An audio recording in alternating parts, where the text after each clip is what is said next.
What up?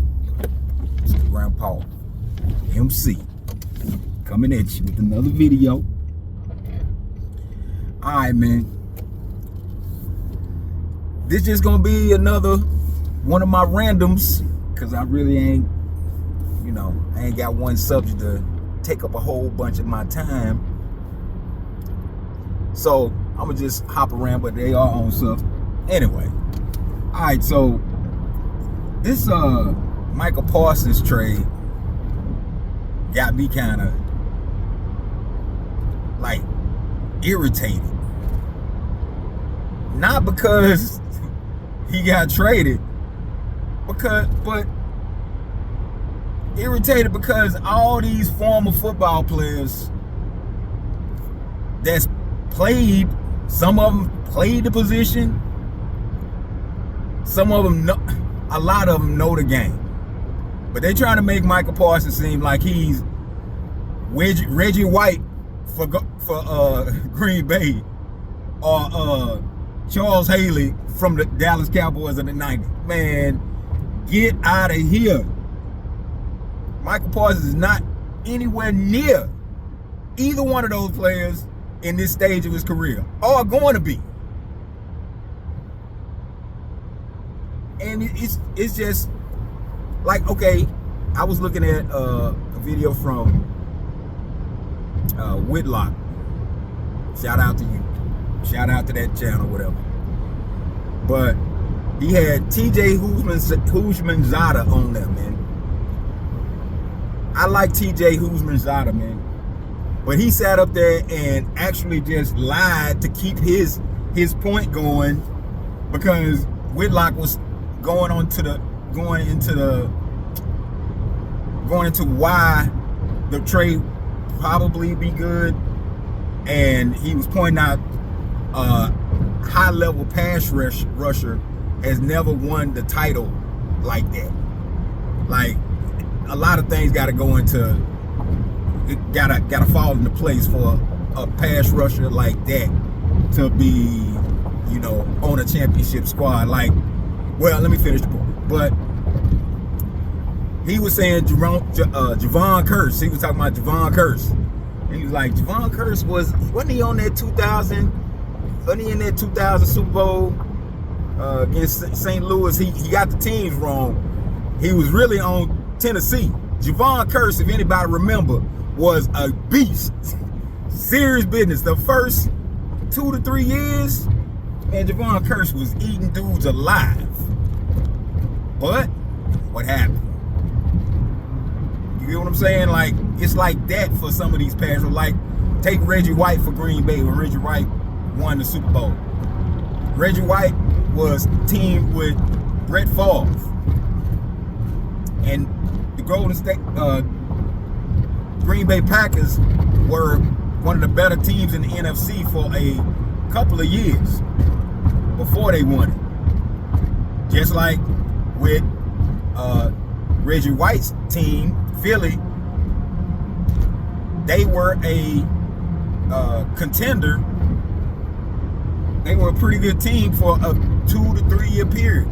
Like, man, that was one of my favorite teams to watch. Philly, man, with Randall Cunningham, a quarterback, man. And that's part of the reason why he didn't win it. Because Randall Cunningham was not paired with a coach that respected the position. If Randall Cunningham was paired with a coach that would have got the most out of him, instead of sending him out there and saying, just don't mess it up, they might have won a couple of Super Bowls. Because that's all they needed. They had defense. They had some offensive talent. They had Randall Cunningham. But their coach, Buddy Ryan, was a great defensive mind. But as far as like what he did for offense, he would stab his own team in the back. And that's documented on other teams. When he played for when he coached for Houston, and when he was coaching for Chicago, he was toxic. Even though he was a great defensive mind, but I'm ranting, I'm going, But like, man, Micha Parsons, he might have a good year next year, maybe. I'd say I'm gonna move it up to probably. He'll probably have a good year. next year. Now, if they have any kind of success, you can guarantee that thing gonna blow up the next year, because he's gonna be thinking that he's more than what he is, and you can forget the Packers' run defense. They gonna find out. That's why Jerry Jones was saying what he was saying. Like, and man, don't get it twisted. If anybody's watching this video and be like, man, this dude's caping for Jerry Jones. Nah, I thought he was to be honest, I didn't take him as serious because of the past. But after looking at the documentary, and I'm reading a book right now, it's called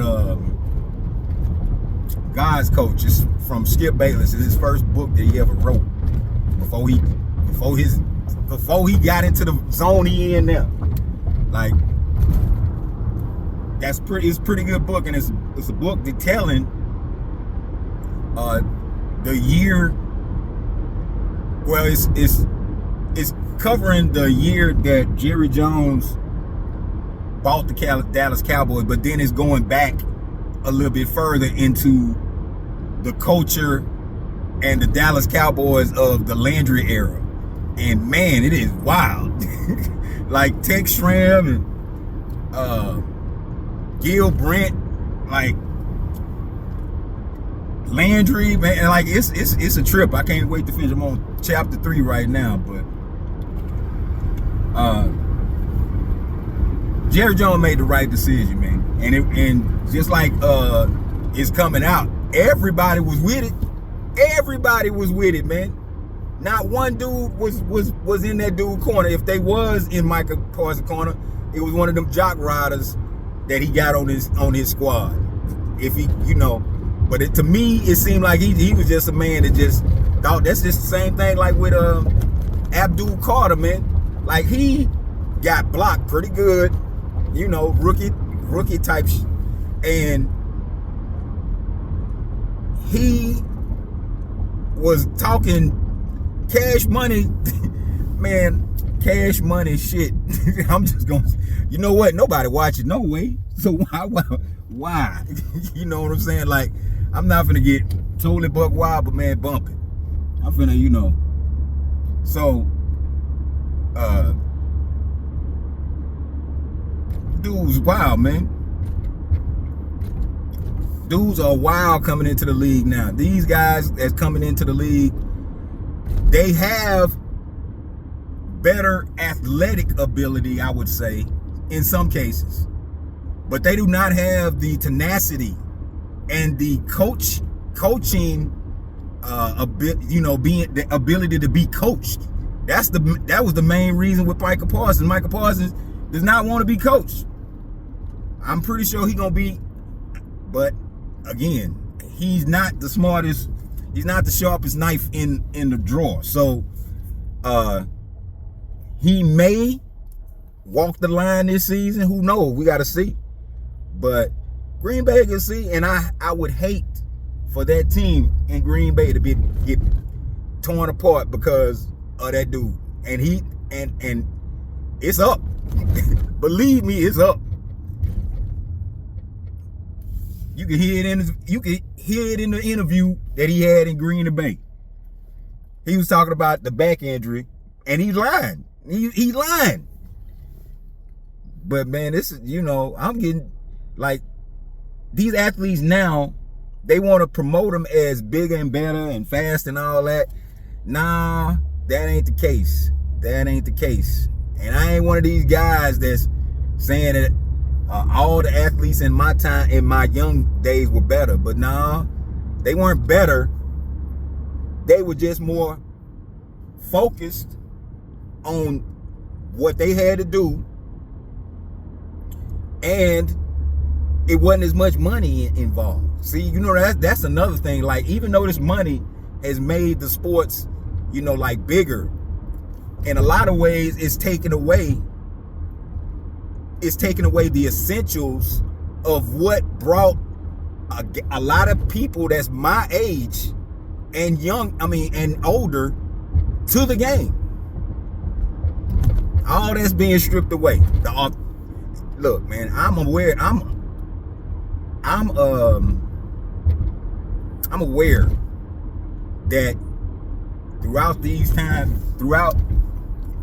years, that a lot of these teams that win it, that's who they want to win it in some cases.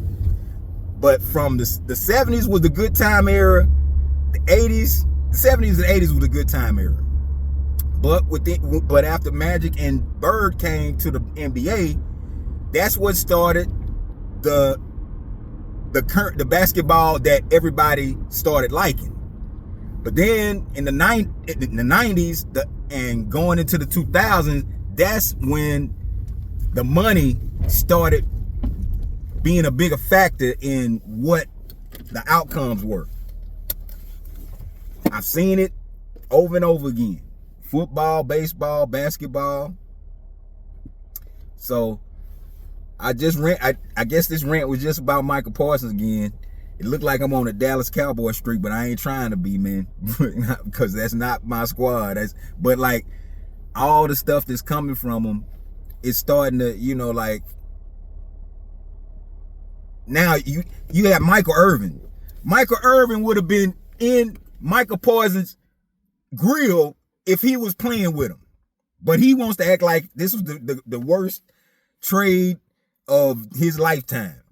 Like, man, Michael Irvin, be real, dog. I mean, and you are real, dog, but like these relationships don't matter if it's gonna keep on taking y'all down this path where people that's then watch you know better.